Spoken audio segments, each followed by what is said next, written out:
اس سے مراد کفار سے متعلق شفاعت ہے، اور جہاں اجازت ہے، جہاں ثبوت ہے، تو وہاں اذن کی بات ہے۔ قرآن مجید کی بڑی ہی معروف مشہور آیت مبارکہ جسے آیت الکرسی کہا جاتا ہے، یہ آیت الکرسی بچے بچے کو یاد ہے۔ ذرا اس آیت الکرسی کو آپ پڑھ کر دیکھ لیے تو اللہ پاک اس میں فرماتا ہے من ذا الذی یشفع عندہ الا باذنہ، کون ہے وہ جو اللہ کے نزدیک شفاعت کرے مگر اس کے اذن سے، یعنی شفاعت کوئی نہیں کرے گا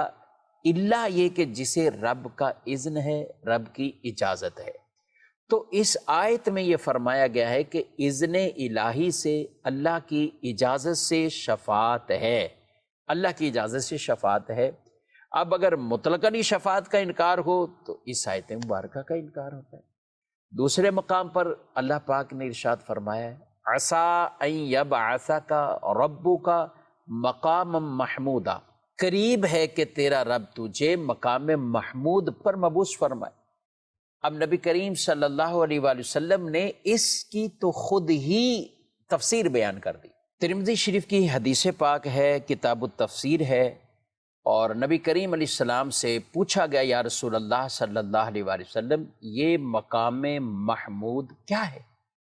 تو آپ صلی اللہ علیہ وسلم نے فرمایا کہ مقام محمود هو الشفاع، یہ مقام محمود وہ شفاعت ہے، وہ شفاعت ہے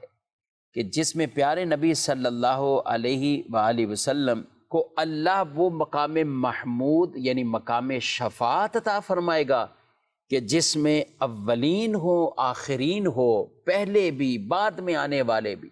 وہ سارے کے سارے کیا کریں گے؟ حضور کی حمد کریں گے، حضور کی حمد۔ نبی پاک صلی اللہ علیہ وسلم اللہ کی تسبیح کریں گے، اور وہ ڈیٹیل تفصیل سے حدیث روایت میں بیان کیا گیا کہ حضور اتنا طویل ایک سجدہ کریں گے کہ رب تبارک و تعالیٰ اپنے محبوب سے فرمائے گا یا محمد ارفع راسک، اے محمد اپنے سر کو اٹھا لیجئے، اپنے سر کو اٹھا لیں، آپ سوال کریں، آپ کو عطا کیا جائے گا، آپ شفاعت کریں، آپ کی شفاعت کو قبول کیا جائے گا۔ تو حضور اکرم صلی اللہ علیہ وسلم کو مقام محمود پر اللہ مبعوث فرمائے گا کہ پورا حشر کا میدان حضور علیہ السلام کی تعریف کر رہا ہوگا، حمد کر رہا ہوگا۔ تو ایک تو یہ آیت مبارکہ کہ جس میں مقام محمود کا بھی ذکر ہے، دوسری آیت مبارکہ جس میں اللہ پاک ارشاد فرماتا ہے وَلَسَوْفَ يُعْطِيكَ رَبُّكَ فَتَرْضَىٰ، آپ کا رب آپ کو اتنا عطا فرمائے گا، اتنا عطا فرمائے گا کہ آپ راضی ہو جائیں گے، آپ راضی ہو جائیں گے۔ سبحان اللہ۔ ناظرین کرام، یہ وہ مقام ہے کہ جب رسول اللہ صلی اللہ علیہ وسلم اپنی امت کے غم میں آنسو بہا رہے تھے، آپ آنسو بہا رہے تھے کہ جبریل آئے اور سبب پوچھا حضور آپ کیوں رو رہے؟ تو نبی کریم صلی اللہ علیہ وآلہ وسلم نے امت کے حوالے سے کہا،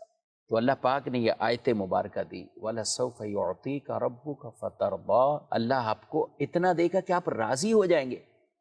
تو حضور اکرم صلی اللہ علیہ وسلم نے فرمایا جب معاملہ میری رضا کا ہے تو میں اس وقت تک راضی نہیں ہوں گا جب تک اپنے امتیوں کو بخشوا کر جنت میں نہیں لے جاتا۔ سبحان اللہ۔ ایک حدیث پاک ہے کہ نبی پاک صلی اللہ علیہ وسلم قرآن پاک پڑھتے ہوئے حضرت ابراہیم علیہ السلام کی جو یہ دعا ہے، یہ کلمات ہیں جو قرآن پاک میں اللہ نے بیان کی ہے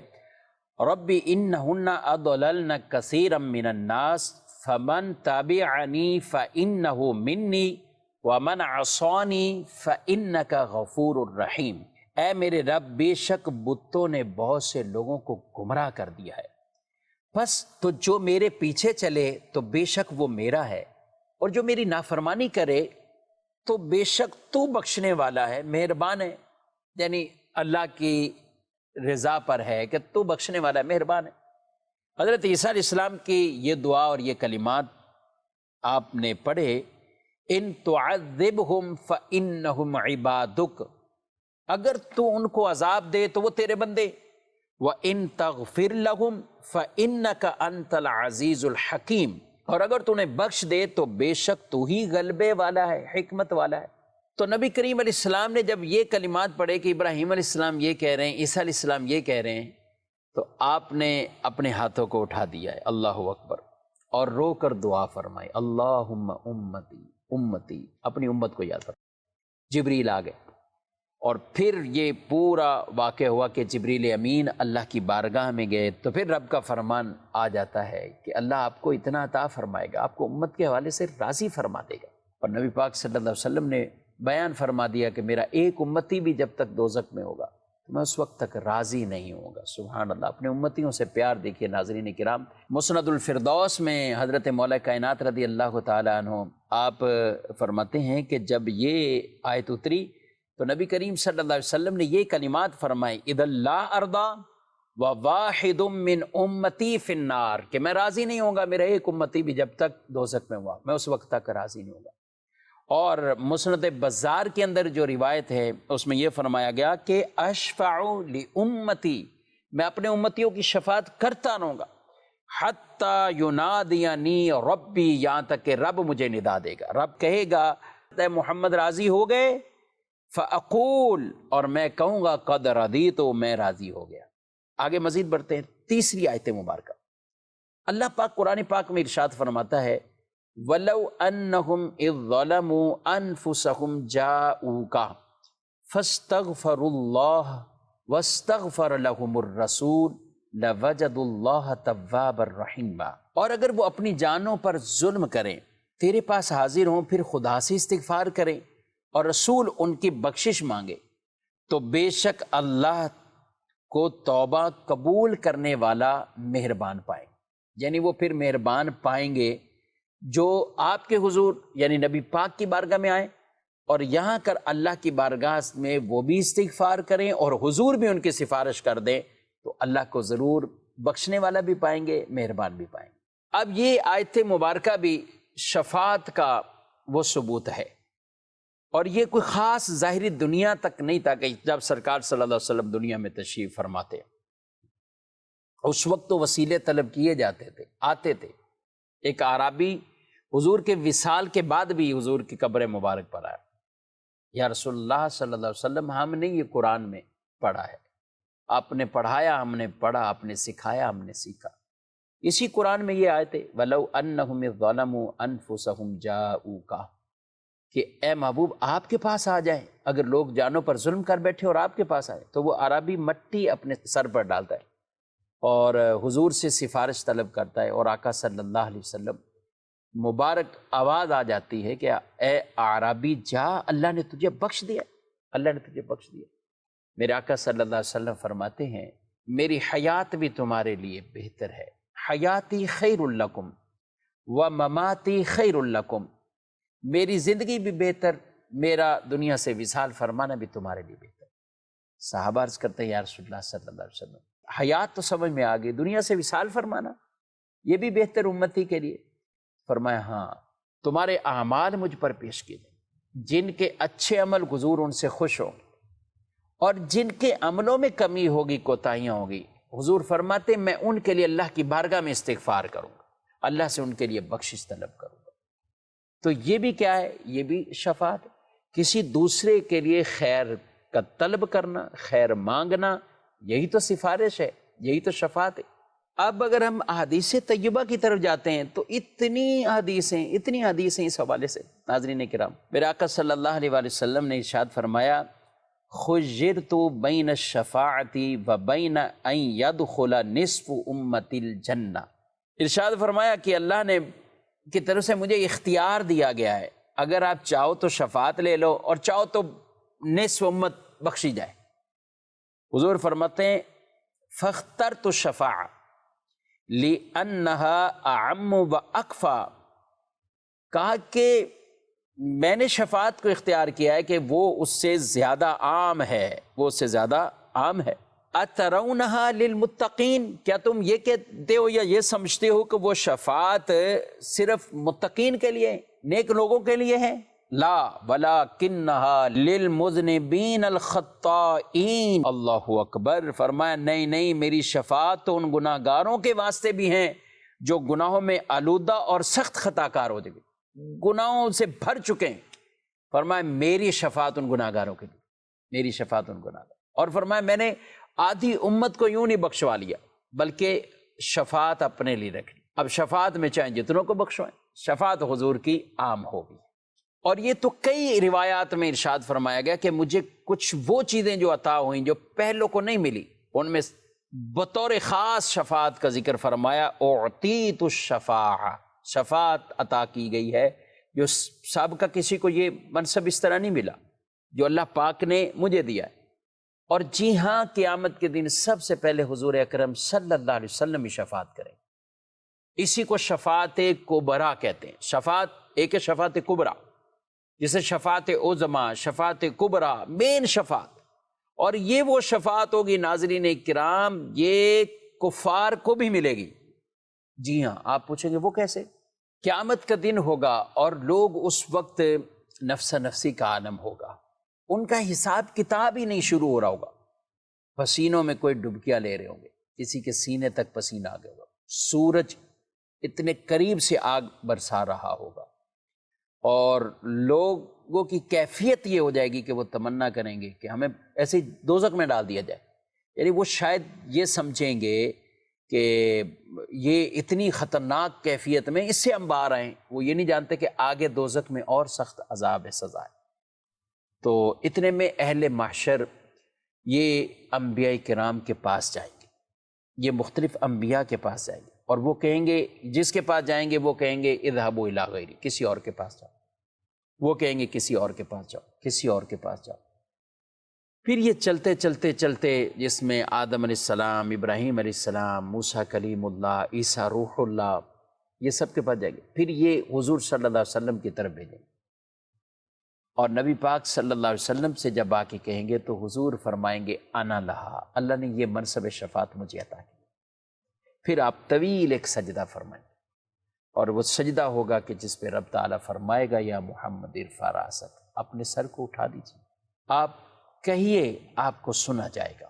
آپ مانگیے آپ کو عطا کیا جائے گا، آپ شفاعت کیجیے آپ کی شفاعت کو قبول کیا جائے گا۔ تو حضور اکرم صلی اللہ علیہ وسلم پہ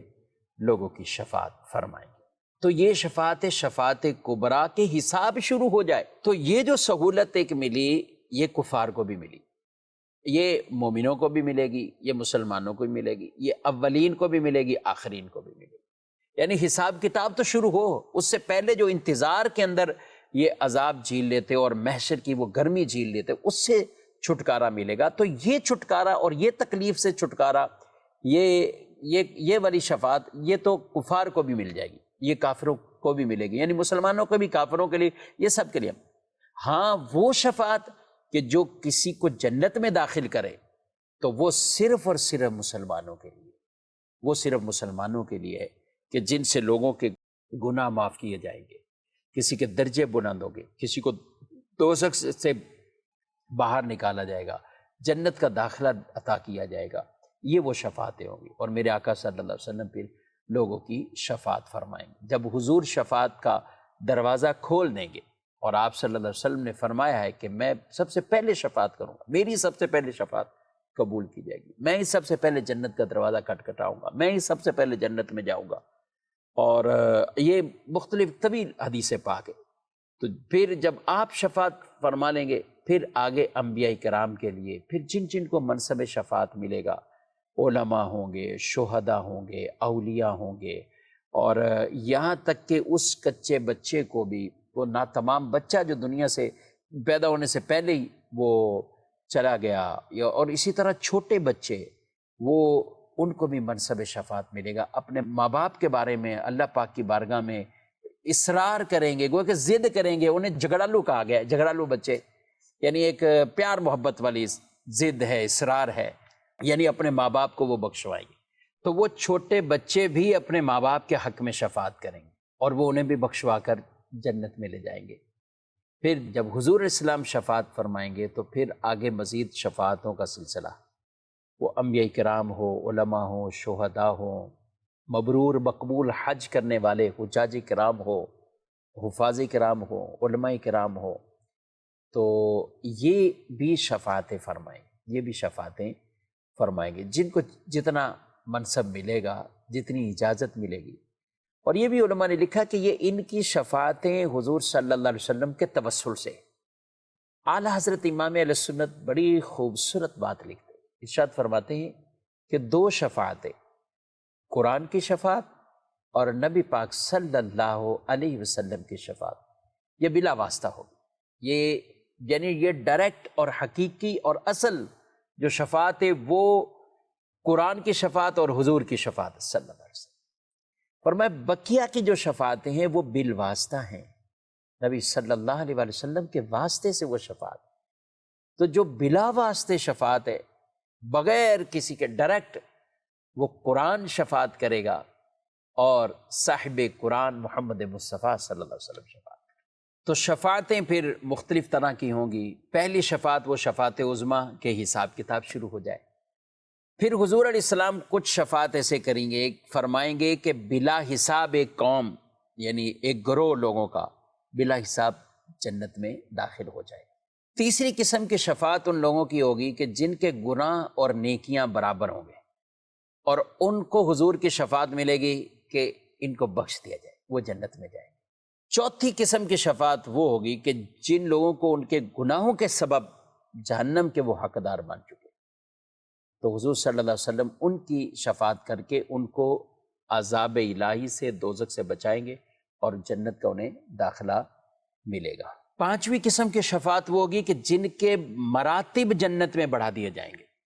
یعنی ویسے تو جنت کا داخلہ ہے لیکن حضور کی شفاعت ان کے لیے خاص ہوگی کہ ان کے مقام اور بڑھا دیے جائیں، انہیں مزید وہ منصب سبحان اللہ وہ عطا ہو جائے، ان کی بزرگی میں مزید اضافہ ہو جائے۔ چھٹی قسم علماء نے لکھی کہ وہ ان گناہگاروں کے لیے شفاعت ہوگی جو باقاعدہ جہنم میں پہنچ چکے ہوں گے، تو ان کو وہاں سے نکالا جائے گا اور جنت کا داخلہ عطا کیا جائے گا۔ ساتویں قسم کی وہ شفاعت کہ جنت کا دروازہ ہی حضور کھلوائیں گے، یہ شفاعت حضور فرمائیں گے۔ آٹھویں قسم کی بھی علماء نے لکھی کہ وہ خاص شفاعت کہ جو رسول اللہ صلی اللہ علیہ وسلم کے مبارک روزے کی زیارت کریں گے، حضور کے مزار پر انوار کی، قبر مبارک کی، مدینہ پاک کی انہیں جن کو حاضری نصیب ہوگی، تو ان کی بھی حضور صلی اللہ علیہ وسلم خصوصی شفاعت فرمائیں گے۔ تو شفاعت کی کئی قسمیں کہ نبی پاک صلی اللہ علیہ وسلم کس طرح کس کی شفاعت فرمائیں گے۔ اللہ پاک ہمیں بھی حضور صلی اللہ علیہ وسلم کی شفاعت عطا فرمائے، حصہ عطا فرمائے، وہ کام کرنے کی توفیق دے کہ جس پر آپ صلی اللہ علیہ وسلم نے شفاعت کی بشارتیں عطا فرمائی ہیں، ان کاموں سے بچنے کی توفیق دے کہ جن پہ فرمایا گیا کہ اگر کوئی وہ کام کرے گا تو وہ شفاعت سے محروم ہو جائے گا۔ اللہ پاک ایسی کاموں سے بچنے کی توفیق دے۔ ناظرین اکرام، یہ عقیدہ شفاعت ہے۔ مختصر سے وقت میں چند آیات مبارکہ اور احادیث طیبہ کی روشنی میں یہ عقیدہ عرض کرنے کی کوشش کی ہے۔ اللہ پاک ہمیں انہی درست عقائد پر گامزن استقامت عطا فرمائے اور نبی پاک صلی اللہ علیہ وسلم کی سچی پکی غلامی ہم سب کو عطا فرمائے، آمین، بجاہ النبی الامین صلی اللہ علیہ وسلم۔ آؤ علم سیکھیں، آؤ علم سیکھیں، آؤ